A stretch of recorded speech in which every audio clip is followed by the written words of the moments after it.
Minto action! Direct action! Mutaleber action! Direct action! Mobile ব্যবসায়ীদের action! Direct action!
আমরা imported প্রোডাক্টগুলো যদি আনতে যাই সেখানে 57% ভ্যাট ধার্য করছে তারা।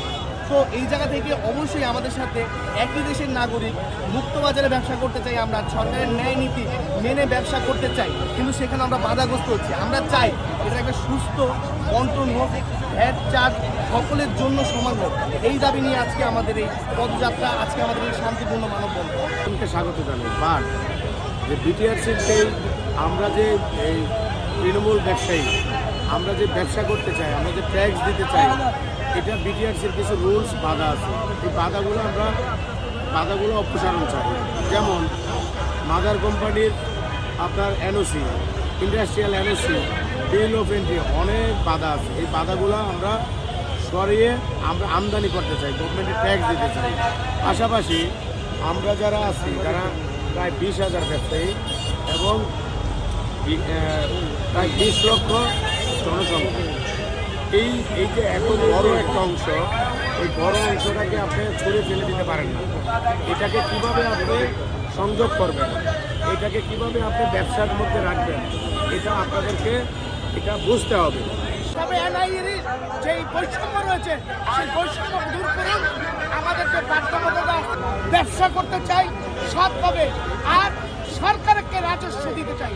সরকার রাজস্ব অনেক পাবে যদি আমাদেরকে ট্যাক্স দিয়ে ব্যবসা করার সুযোগ দেয়, তাহলে সরকারের যে রাজস্ব আয় হবে বছরে, এই আয় দিয়ে পদ্মা সেতু আরো 2টা বানাইতে পারবে।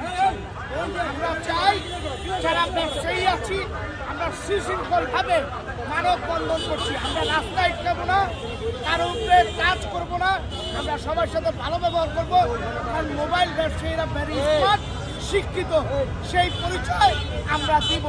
আমরা চাই বাংলাদেশের যত মোবাইল ব্যবসায়ী আছে সবাই আমাদের সাথে একত্রিত ঘোষণা করেছে। আপনারা মোবাইল 1 লক্ষ টাকা দিয়ে আনলে 57,000 টাকা মানে আরো ব্যাট দিতে হবে, যাতে এই জিনিসটা থেকে সবাই লাঘব করতে পারে এবং মুক্তি পাইতে পারে। যার জন্য আমরা আজকে সবাই এই জায়গায় লক্ষ লক্ষ মানুষ একত্রে হয়েছি। সারা বাংলাদেশ আজকে একযোগে আমরা সবাই একসাথে হইয়া মানববন্ধন করতেছি শান্তিপূর্ণভাবে। মোবাইলগুলো যে 57% ভ্যাট দাবি করছে, কতটা যুক্তিপূর্ণ বলে? আসলে এটা সম্পূর্ণ একটা অযৌক্তিক একটা কথা। বাংলাদেশের যারা আছেন তারা তো আছেই, বিশেষ করে স্টুডেন্ট যারা আছে, নিম্ন মধ্যবিত্ত আয়ের মানুষ আছে, বাংলাদেশের সবাই একটা ফ্ল্যাগশিপ ফোন বা একটা মিড রেঞ্জের ফোন ব্যবহার করতে চায়। তো এখন ওইসব ফোনগুলো যদি দেখা যায় যে ব্যাড ট্যাক্স বাড়ায় দেয়, তো সবাই কিনতে পারবে না। আর তাছাড়া হচ্ছে বিশেষ করে উদ্দেশ্য করে না বললেই নয়, যারা প্রবাসী ভাই আছে, প্রবাসী ভাইরা দেখা যায় কেউ সব করে বোনের জন্য, ভাইয়ের জন্য, মায়ের জন্য, শালির জন্য, স্ত্রীর জন্য একটা ফোন পাঠায়। ধরেন একটা ফোনের দাম হচ্ছে 50,000 টাকা, 50,000 টাকায় 57% ব্যাট কত আসবে? অনেক টাকা। তো আসলে এই জিনিসটা ঠিক না। আমরা চাই যে ব্যাট ট্যাক্সটা একটা সহনশীল পর্যায়ে থাকবে, এটা হচ্ছে আমাদের একটা প্রাণের দাবি। যার কারণে যে কোম্পানি আছে ওরা সবচেয়ে বড় সিন্ডিকেট, ওদের সিন্ডিকেটের জন্য আজকে আমাদের রাস্তায় নামা লাগছে। আজকে আমাদের এতগুলা ভাই সবাই আজকে রাস্তায় নেমে এসছি, এই সিন্ডিকেটের কারণে আজকে আমাদের পেটে লাথি পড়তেছে। আজকে আমরা দোকানদারি করে খাইতে পারতেছিলাম। যেদিন থেকে ঘোষণা আসছে সেদিন থেকে প্রত্যেকটা মার্কেটে কাস্টমার কমে গেছে। আমরা বস ট্যাগ দিয়ে ব্যবসা করতে চাই, আমরা অফিসিয়াল চেক বিক্রি করি, ঠিক আছে? আমরা ব্যাটের আওতায় আসছি।